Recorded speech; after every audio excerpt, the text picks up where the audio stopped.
ये एक और इंकशाफ हुआ कि उसके जो जिस्म से जो है वो तेज़ाब पिलाने के शवाहिद मिले हैं और उसके फेफड़ों से और उसकी जो इंटरनल वेन्स वगैरह थी वहाँ से भी आंतड़ियों तक जो है वो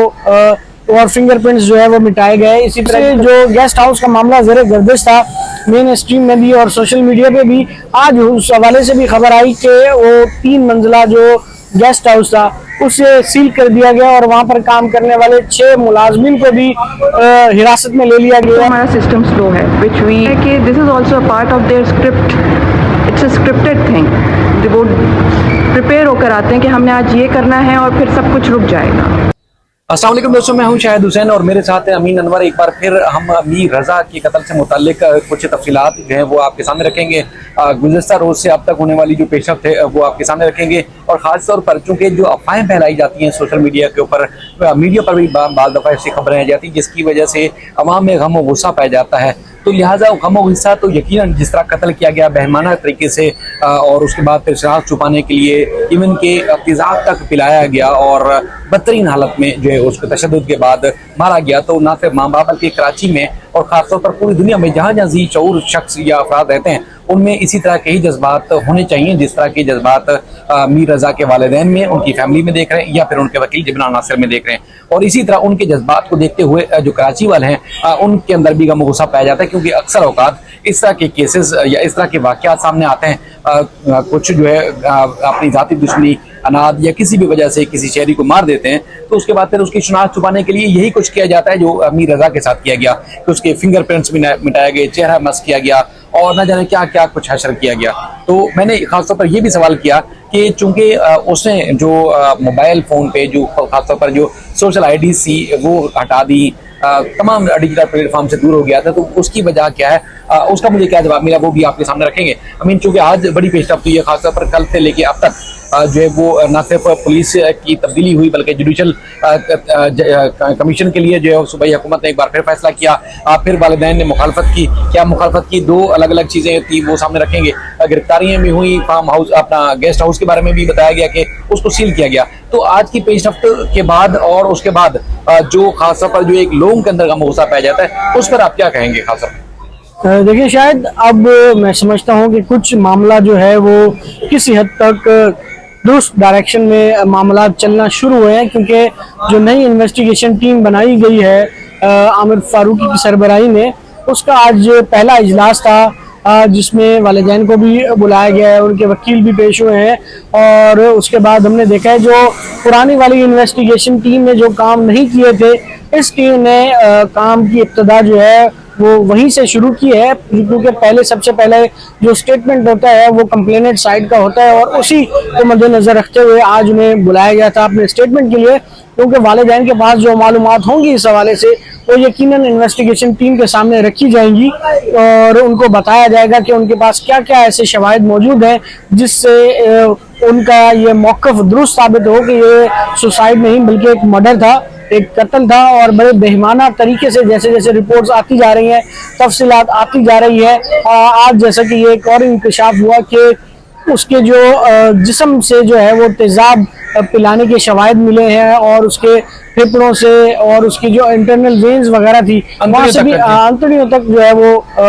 और फिंगरप्रिंट्स जो है वो मिटाए गए। इसी तरह की तफसीलात सामने आ रही हैं और काफ़ी दिनों से जो गेस्ट हाउस का मामला ज़ेरे गर्दिश था मेन स्ट्रीम में भी और सोशल मीडिया पे भी, आज उस हवाले से भी खबर आई कि वो 3 मंजिला जो गेस्ट हाउस था उसे सील कर दिया गया और वहाँ पर काम करने वाले 6 मुलाजमिन को भी हिरासत में ले लिया गया। और इसी तरह अब हिरासत में जो अफराद हैं उस हवाले से बताया जा रहा है कि उनकी तादाद 18 से 19 बताई जा रही है। जो गुज़श्ता 2 रोज में आज तक यानी कि कल और आज तक जो पुलिस ने लोगों को जिनके ऊपर शक है या मुश्तबा हो सकते हैं उनको गिरफ्तार किया, उनकी तादाद तकरीबन 20 के लगभग है। हाँ, तकरीबन 18 से 19 इन सस्पेक्ट्स की जो तादाद है वो बताई जा रही है। और फाइनली उस गेस्ट हाउस के हवाले से जो सवालात उठाए जा रहे थे उसे भी सील कर दिया गया है। और अब मजीद जैसे ही 1-2-3 रोज में मजीद जो रिपोर्ट्स अवेटेड है, दोबारा जो पोस्टमार्टम हुआ है उस हवाले से उसकी भी तफसीलात सामने आ जाएंगी, DNA रिपोर्ट्स भी आ जाएंगी। और अब देखते हैं कि मामला क्या रुख इख्तियार करता है। जबकि दूसरा जो अहम मामला जो गुज़श्ता रोज सामने आया था जब सूबाई वजीर दाखिला और मेयर कराची ने मीर रजा के वालिदैन से मुलाकात की और उन्हें कहा कि वो चाहते हैं कि जुडिशल कमीशन बनाया जाए जो इस तमाम मामले की तहकीकात करे, लेकिन आज जैसा कि पता चला कि उन वालिदैन ने जो है वो इनकार कर दिया है कि जुडिशल कमीशन इस मामले में फ़िलहाल जुडिशल कमीशन की ज़रूरत नहीं है, क्योंकि जो नई इन्वेस्टिगेशन टीम है वो कह रहे हैं कि उसे अपना जो काम है पहले वो करना दिया जाए, वो क्या कंक्लूड करती है और अगर ज़रूरत पेश आती है तो फिर वो इस हवाले से अदालतों से जो है वो रुजू करेंगे। और उनके जो वकील हैं जिब्रान अहसन एडवोकेट, उन्होंने चीफ जस्टिस सिंध हाई को एक ख़त भी लिखा है इस हवाले से, और उस खत में यही कहा गया है कि फ़िलहाल जो वर्षा है वो नहीं चाहते कि इस जुडिशल कमीशन बनाया जाए, क्योंकि अभी जो नई इन्वेस्टिगेशन टीम बनी है उसने अपने काम का आगाज़ कर दिया है और उनका ये कहना था कि अदालतों पर उन्हें मुकम्मल भरोसा है और अगर मुस्तकबिल में ज़रूरत पेश आई तो वो इस हवाले से जो है अदालतों से ही रुजू करेंगे। और अब ये भी खबरें आ रही हैं कि शायद सिंध हुकूमत ने जो है वो जुडिशल कमीशन बनाने का जो फैसला था वो वापस ले लिया है, क्योंकि उस पर तहफ़्फ़ुज़ात का इज़हार किया गया था वालिदैन। यकीनन चूंकि वालिदैन ने तहफ़्फ़ुज़ात का इजहार किया था, गुज़श्ता रोज़ मेयर कराची मुर्सा वहाब साहब को, वज़ीर दाखिला ज़िया अंजार साहब को, इस तरह AIG जो पुलिस हैं चीफ कराची, उनको भी बाकायदा तौर पर एप्लीकेशन दी गई, यानी कि व्हाट्सएप के जरिए पैगाम पहुंचा दिया गया था वालिदैन की तरफ से कि हम जुडिशल कमीशन जो है कायम नहीं कराना चाहते। और चीफ जस्टिस को भी जो खत लिखा गया है उसमें वाज़े तौर पर कहा गया है कि सूबाई हुकूमत जुडिशल कमीशन की आड़ में जो है वो छुपना चाहती है और राह फरार इख्तियार करना चाहती है। पुलिस का असल काम है कानून के मुताबिक कि वो मामले की तहकीकात करे, और इस पुलिस की जो तहकीकाती टीम बनाई गई है आमिर फारूकी साहब की सरबराही में, तो उसके ऊपर उनको मुकम्मल एतमाद है। और खासतौर पर ये जो पुलिस अफसर हैं ये गैर मुतनाज़र है, किसी किस्म के इनके ऊपर जो है वो इल्जाम नहीं, और जो दीगर टीम बनाई गई है वो भी जो है बेहतरीन टीम बनाई गई है। अच्छा, चूंकि इससे रिलेट करता मामला आपको 1.5 साल पहले इल्म है, यकीनन हम सब ने रिपोर्ट किया अदालतों से। आज सुबह के औकात में सबसे पहली जो अदालतों से खबर दी हमने वो ये थी जी, मुस्तफा आमिर कत्ल केस में उनकी वालदा ने मुल्ज़मान की जानिब से ताकरी हरबे इस्तेमाल करने के पर ट्रायल कोर्ट में मुकदमा चल नहीं पा रहा, शवाहिद होने के बावजूद, सबूत होने के बावजूद, सब कुछ होने के बावजूद, इतनी ज्यादा मीडिया कवरेज होने के बावजूद केस तातुल का शिकार है। सिंध हाई कोर्ट में जैसे मोहम्मद इकबाल कड़ो साहब की अदालत से रजू किया, उनकी वालदा आई, हमारी बातचीत हुई, हमने वो आपके सामने पब्लिक ने देखी भी होगी, यकीनन इस प्लेटफॉर्म के जरिए भी देख लेंगे। तो कराची में खासतौर पर ये चीजें होती हैं कि किसी केस को दफन करना हो तो फिर इसी तरह की चीजें सामने आती हैं कि उसकी शनाख्त छुपा दी जाए, उसकी पहचान छुपा दी जाए, या फिर इस तरह का लाइन दी जाए जिसमें वालिदैन सकत ही ना रखते हों, जुर्रत और हिम्मत ही ना रखते हों कि मुल्ज़मान को सजा दिलवा पाए। और अगर कोई वालिदैन हिम्मत करते हैं जैसे वजीहा, और इससे पहले हमने देखा जो मुल्ज़िम ने खास तौर पर मुरीद अब्बास को कत्ल किया था, उसको सजा दिलाने के लिए 7 साल का वक्त गुजरा, अभी 1.5 साल तक वजीहा आमिर जो है वो अदालतों के चक्कर काट रही हैं, लेकिन ट्रायल नहीं चल पा रहा। तो इसी तरह मतलब मुस्तफा आमिर के जो वालिदैन हैं उनके जज्बात, जिब्रान नासर की जो आप गुफ्तगू सुन के जज्बात उनको उभरे देखते हैं, और वो सूबाई हुकूमत को, पुलिस को जो है वो काफी जो है वो बुरा भला कहते हुए नजर भी आते हैं। तो बुनियादी तौर पर वजूहत ये है कि जो कोई रियासत या सरकार या सूबाई हुकूमत या किसी पुलिस की को दुश्मन अपना नहीं समझती। बुनियादी तौर पर किसी भी जाती तनाज़े की या किसी भी वजह से अगर मुल्ज़मान किसी शहरी को टारगेट करके मार देते हैं तो उनको सजाएं दिलाना, उनको पकड़ना, उनको कटहरे में लाना पुलिस और हमारी जो हुकूमत है उनकी जिम्मेदारी है। तो अब तक जो 10-12 दिन गुजर चुके हैं मुस्तफा आमिर कत्ल केस के बाद, अगर हमने देखा तो पुलिस इस केस में इफेक्टिव रोल प्ले नहीं कर रही थी। इस वजह से एग्रेशन आप देख रहे हैं जिब्रान नासिर साहब की, उनके जो वालिद हैं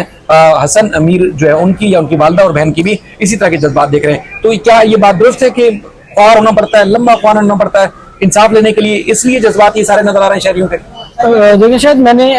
वजिया आमिर जो है उनसे भी यही सवाल किया कि क्या आपको इस सिस्टम पर भरोसा है, तो उनका ये कहना था कि अब जैसा भी है सिस्टम तो यही रहेगा और उसी से ही जो है वो हमने अदालतों से ही रुजू करना है। और बारहा उन्होंने कहा कि हमने ताखीर के हवाले से ट्रायल कोर्ट में भी दरख्वास्तें दी और अब फाइनली सिंध हाई कोर्ट से रुजू किया है कि सिंध हाई कोर्ट ने अब ट्रायल कोर्ट से रिपोर्ट तलब कर ली है कि बताया जाए कि इस केस में अब तक क्या पेशरफ्त हुई है, क्योंकि चार्ज फ्रेम होने के बाद केस जब एविडेंस पे आया तो उसके बाद हमने देखा कि मुल्ज़मान की तरफ से आखिरी हरबे इस्तेमाल किए गए, उनका एक कभी का एप्लीकेशंस लगाई गई कि नफ्सियात सामने आती है कि उसकी शनाख्त छुपा दी जाए, उसकी पहचान छुपा दी जाए, या फिर इस तरह का लाइन दी जाए जिसमें वालिदैन सकत ही ना रखते हों, जुर्रत और हिम्मत ही ना रखते हों कि मुल्ज़मान को सजा दिलवा पाए। और अगर कोई वालिदैन हिम्मत करते हैं जैसे वजीहा, और इससे पहले हमने देखा जो मुल्ज़िम ने खास तौर पर मुरीद अब्बास को कत्ल किया था, उसको साथ लाने के लिए 7 साल का वक्त गुजरा। अभी 1.5 साल तक वजिया आमिर जो है वो अदालतों के चक्कर काट रही हैं, लेकिन ट्रायल नहीं चल पा रहा। तो इसी तरह मतलब मुस्तफा आमिर के जो वालिदैन हैं, उनके जज्बात, जिब्रान नासिर के जो आप गुफ्तगू से उनके जज्बात उनको उभरे देखते हैं, और वो सूबाई हुकूमत को, पुलिस को जो है वो काफी जो है वो बुरा भला कहते हुए नजर भी आते हैं। तो बुनियादी तौर पर वजूहत यह है कि जो कोई रियासत या सरकार या सूबाई हुकूमत या किसी पुलिस की को दुश्मन अपना नहीं समझती। बुनियादी तौर पर किसी भी जाती तनाज़े की या किसी भी वजह से अगर मुल्ज़मान किसी शहरी को टारगेट करके मार देते हैं तो उनको सजाएं दिलाना, उनको पकड़ना, उनको कटहरे में लाना पुलिस और हमारी जो हुकूमत है उनकी जिम्मेदारी है। तो अब तक जो 10-12 दिन गुजर चुके हैं मुस्तफा आमिर कत्ल केस के बाद, अगर हमने देखा तो पुलिस इस केस में इफेक्टिव रोल प्ले नहीं कर रही थी। इस वजह से एग्रेशन आप देख रहे हैं जिब्रान नासिर साहब की भी, उनके जो वालिद हैं हसन अमीर जो है उनकी, या उनकी वालदा और बहन की भी इसी तरह के जज्बात देख रहे हैं। तो क्या ये बात दुरुस्त है कि ख्वार होना पड़ता है, लंबा ख्वार होना पड़ता है इंसाफ लेने के लिए, इसलिए जज्बात ये सारे नजर आ रहे हैं शहरियों के? देखिए, शायद मैंने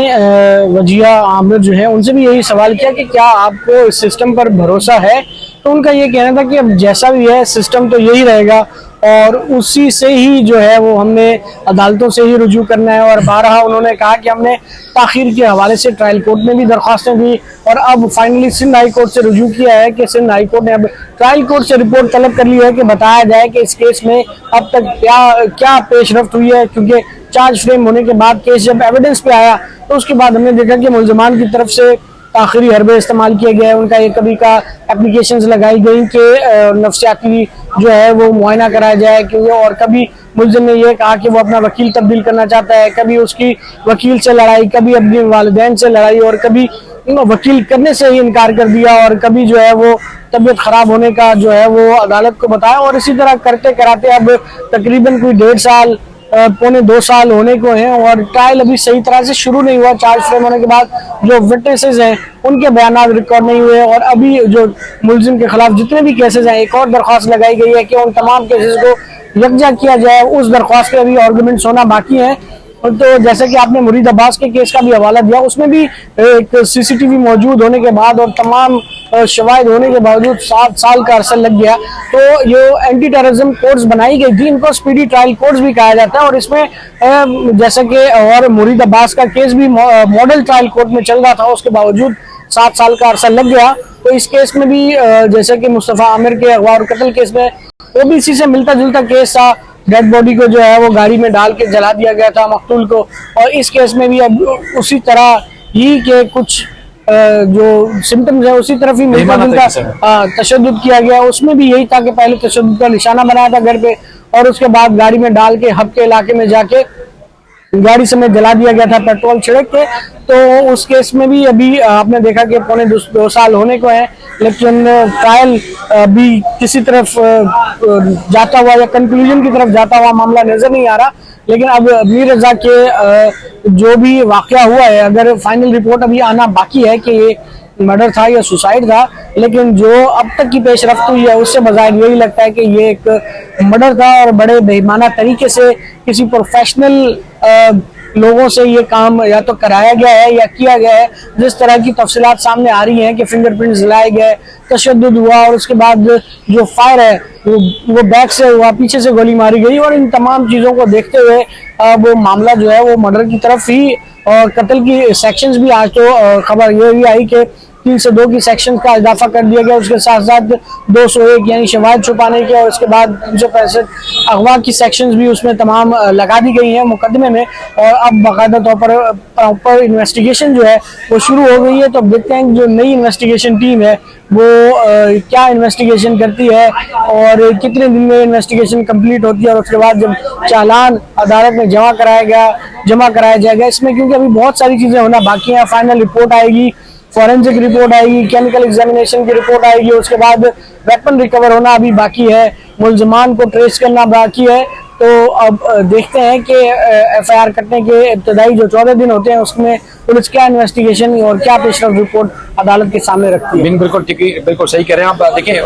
ये वीडियोस बनाने का मकसद बुनियादी तौर पर ये होता है कि हम अदालतों की रिपोर्टिंग करते हैं और अदालतों में जो कुछ आएगा वो हम पब्लिक के सामने रखते रहते हैं। और हमेशा हमने यही किया कि लोगों के एतमाद को ठेस ना पहुंचाइए और खासतौर पर किसी को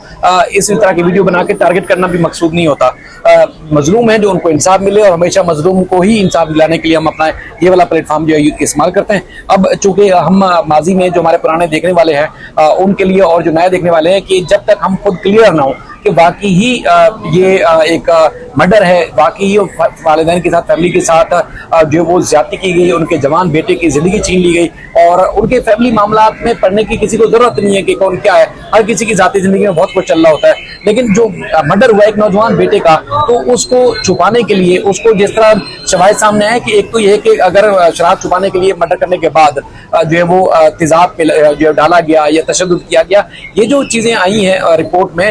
ये सब कुछ पहले का, यानी कि पहले बदतरीन तशद्दुद किया गया, तेजाब पिलाने की कोशिश की गई, पिलाया गया, और जिस जो अंतुन तक पहुंचा, क्योंकि आपने पानी पीते कुछ करते हैं तो सांस तक नीचे तक जाता है, वो सारी चीजें आई। तो शायद ये जो क्राइम सीन को जो है वो जो कॉर्डन ऑफ किया गया है, जिसे सील किया गया है, ये भी बताया जा रहा है कि वो